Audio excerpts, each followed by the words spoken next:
साथियों, वैसे कोविड-19 के कारण कई सकारात्मक बदलाव हमारे काम करने के तरीके, हमारी जीवन शैली और हमारी आदतों में भी स्वाभाविक रूप से अपनी जगह बना रहे हैं।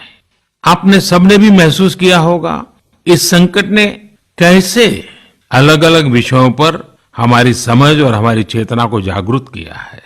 जो असर हमें अपने आसपास देखने को मिल रहे हैं, इनमें सबसे पहला है मास्क पहनना और अपने चेहरे को ढककर रखना। कोरोना की वजह से बदलती हुई हालात में मास्क भी हमारे जीवन का हिस्सा बन रहा है।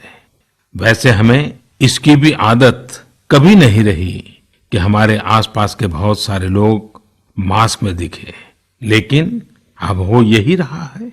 हाँ, इसका ये मतलब नहीं है कि जो मास्क लगाते हैं वे सभी बीमार हैं।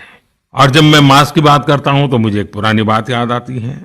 आप सबको भी याद होगा, एक जमाना था कि हमारे देश के कई ऐसे इलाके ऐसे होते थे कि वहां अगर कोई नागरिक फल खरीदता हुआ दिखता था तो आस पड़ोस के लोग उसको जरूर पूछते थे, क्या घर में कोई बीमार है? यानी फल मतलब बीमारी में ही खाया जाता है, ऐसी एक धारणा बनी हुई थी। हालांकि समय बदला और ये धारणा भी बदली। वैसे ही मास्क को लेकर भी धारणा अब बदलने वाली ही है। आप देखिएगा, मास्क अब सभ्य समाज का प्रतीक बन जाएगा। अगर बीमारी से खुद को बचना है और दूसरों को भी बचाना है तो आपको मास्क लगाना पड़ेगा। और मेरा तो सिंपल सुझाव रहता है, गमछा, मुंह ढकना है।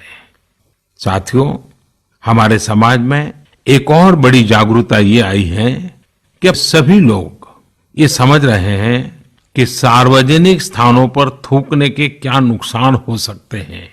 यहां वहां कहीं पर भी थूक देना गलत आदतों का हिस्सा बना हुआ था। ये स्वच्छता और स्वास्थ्य को गंभीर चुनौती भी देता था।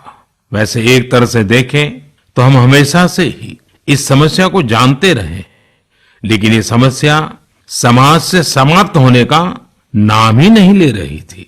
अब वो समय आ गया है कि इस बुरी आदत को हमेशा हमेशा के लिए खत्म कर दिया जाए। कहते भी हैं कि बेटर लेट देन नेवर।